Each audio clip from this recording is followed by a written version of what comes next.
I know some of you don't know Sight and Bruggenate. That's okay. There was a time I didn't know him either. Unfortunately, that didn't change the fact that he existed. When a friend, I have a few even though they deny knowing me, told me that Sight and Bruggenate indeed exist, I found it hard to believe. Can you prove it? My friend asked. Prove what again? I asked. Can you prove to me that Sight and Bruggenate does not exist? He asked again. I was going to ask who Sight and Bruggenate was, or indeed what it was. In fact, I was having trouble memorizing the name, but then he said, see, Sight and Bruggenate exists. Until you prove otherwise, I'll have to assume, let me rephrase that. Until you prove otherwise, we'll have to believe Sight and Bruggenate exists. My name is Sight and Bruggenate, by the way. Now, if this conversation seems unlikely to you, it's because it never happened. The following conversation, however, did. Can you prove to me that God doesn't exist? Sight and Bruggenate's friend, he has a few, said to him. No, said Sai, and neither can I prove to you that he does. His friend was a little taken aback by the second part of Sai's answer, but he forgave him. In this world, you need all the friends you can get. Don't you want a good solid proof that God exists, just to be sure? Said the friend. No, said Sai, his eyes piercing into his friend's soul and the badly lit room. For me, belief is everything. My faith is strongest when blind. So, said the friend, as the only light bulb in the room started flickering, seeing is believing doesn't cut it for you. Waste of time and energy, said Sai.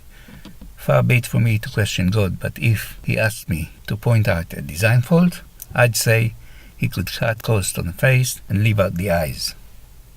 I see, said his friend, without realizing they probably offended his friend. All this business of seeing the light went out. But that wasn't what bothered Sai.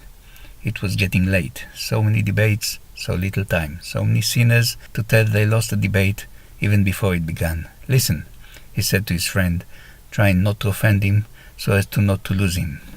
No offense, but have you seen yourself lately in the mirror? If you did, you'd agree the best place for you is deep in the underground. I wouldn't be surprised if you were the one responsible for the lighting around here. His friend had many more questions, but when Sai is right, nothing can stop him. And now, if you'll excuse me, I need to go and win another debate, if you don't mind. Actually, you are welcome to tag along. Maybe you'll learn how it's done. Just don't show your face to anyone.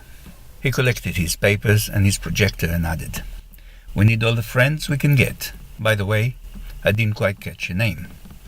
Oh, said his friend, that's not surprising. I've got 999 of them. In that case, said Sai, looking at his wristwatch, can you give me one of those names?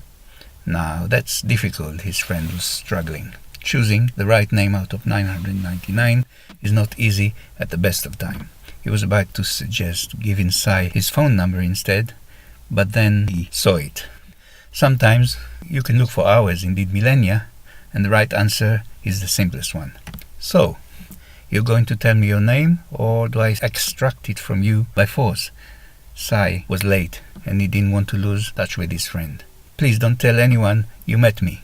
I won't, said Sai, his eyes piercing the total darkness. I'll even deny your existence if you want me to. Now, give it to me, or I'll do something we both regret. Surprisingly, the light came on, and Sai said, oh, sorry, I didn't recognize you there. I was expecting someone with an image more like mine.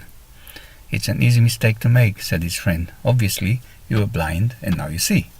Praise God, said Sai. Don't worry about praising me, said God. Just leave your eyes to science on the way out.